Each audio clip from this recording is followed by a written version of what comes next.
Nightly Musers, followers of the pod, faithful few and hopeful many. This is Anchor by Spotify. If you haven't heard about it, it's the easiest way to make a podcast. It's the very platform that allows me to give you what I give you on the nightly. So let me explain. Anchor has tools that allow you to record and edit your podcast right from your phone or computer. And it gives you the ability to distribute your podcast on listening platforms like Spotify, Apple Podcasts, and so much more. It's everything you need to make a podcast in one place. And best of all, Anchor is totally FREE free. So here's where you come in. Download the Anchor app or go to anchor.fm to get started. That is ANCHOR.fm to get started. Thank you very much. Peace.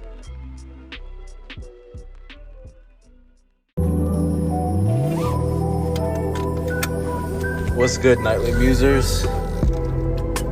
On the road again. At this point, we're just getting it where we can fit it. And where we can fit it currently is in my car. Workout's going well.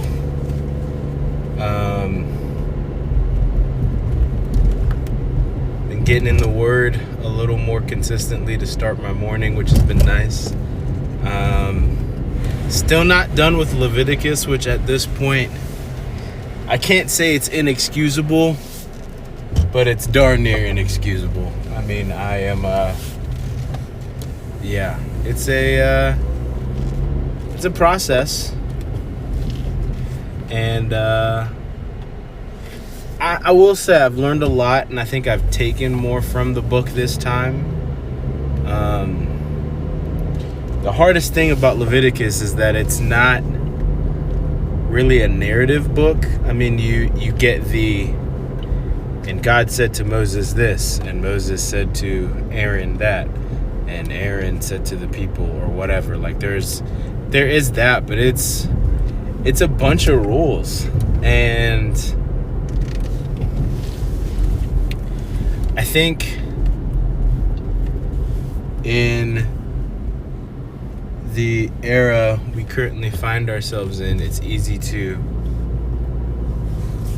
I don't know, in the same way that I'm not as gung-ho and inspired by the book, it's easy to overlook the elements of God that you see in those books.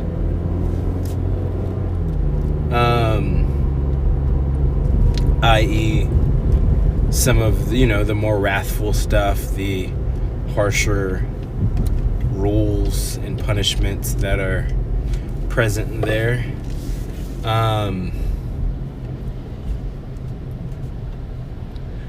guess what I'm learning from it, though, is that God covers his bases pretty well on his on sin and like order, stuff like that, which can be hard to swallow. But also for me, I think it's a little humbling, because it's like everybody gets it. He touches on darn near everything, and I think a lot of times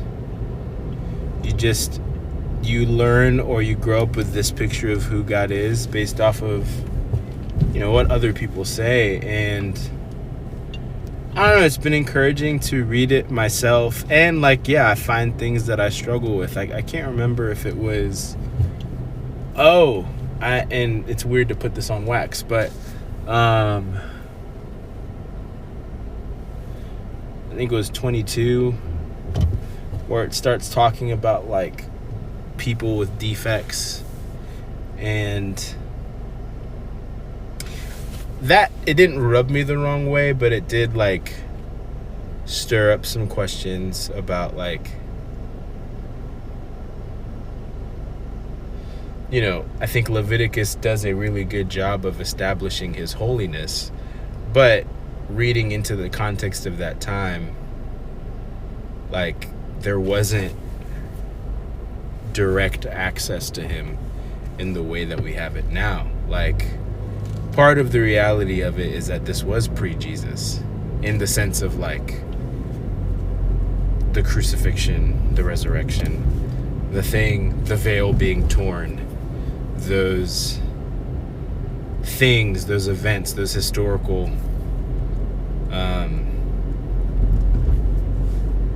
happenings that allowed for us to have that space and that proximity with God again. And so it is, in some ways, like, I don't know, I guess out of this, I feel like we should lean into, yeah, God is the same yesterday, today, and forever. But at the same time, like, times were different. And they were on that side of Jesus, and we're on the other side of redemption. And that grants us things that the Israelites of yesterday didn't have, which can be an interesting, like, concept. And so that kind of internal struggle of, I don't know if I like this version of God, or I don't like or enjoy the stories that I'm reading there. It's because you're seeing the dichotomy. You're seeing the intense, drastic, like, separation of I am holy and you are not. And that has been harder for me to kind of work through.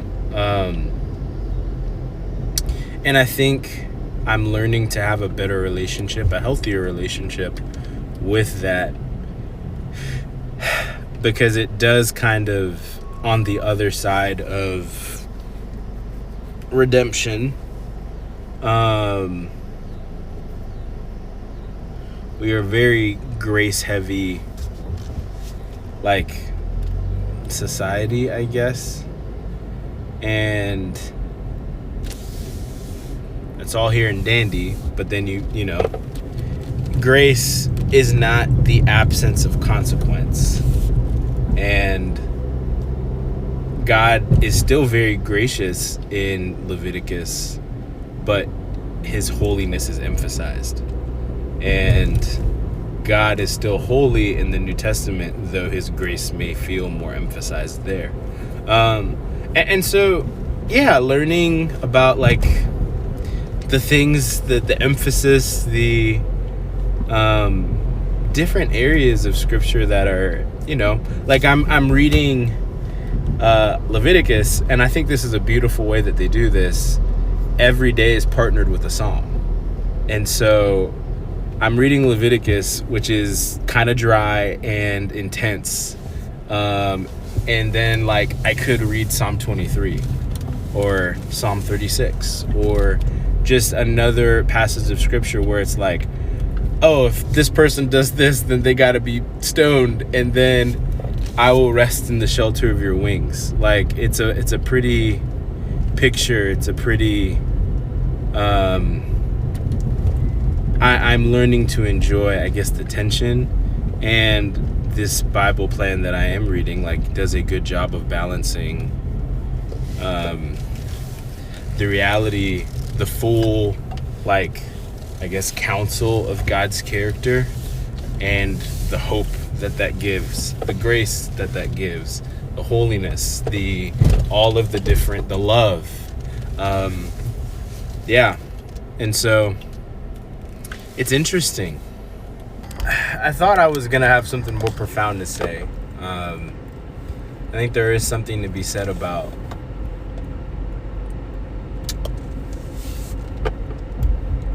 needing both. You need the hard truths and you need the hope. For me right now, like, I needed the hard truth of, like, hey, dude, if you don't start working on your health and being, like, no more excuses, no self-negotiation, figure this stuff out.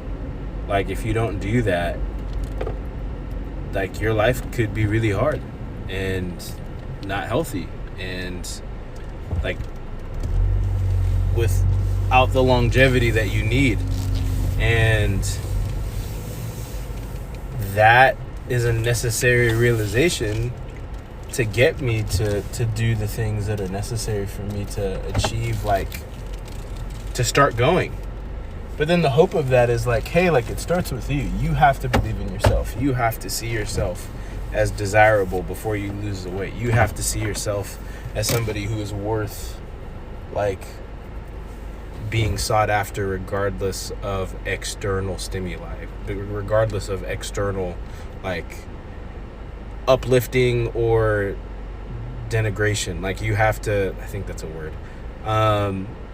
It can't be from somebody else. It's got to be from you, and you're capable. You're able. You can do this. Like, there's the realities of both. And I think as a Christian, as somebody who is learning to, like, I don't know, I want to be able to understand, like, when people have more visceral, like, negative emotions concerning God and faith, Christianity. Like, yes,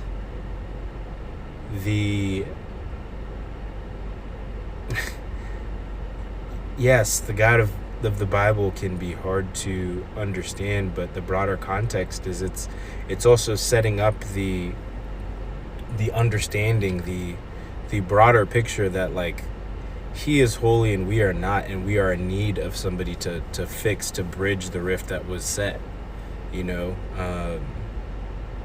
the brokenness that was made to happen between us from the beginning of time, and so from the fall rather, and so it is setting up this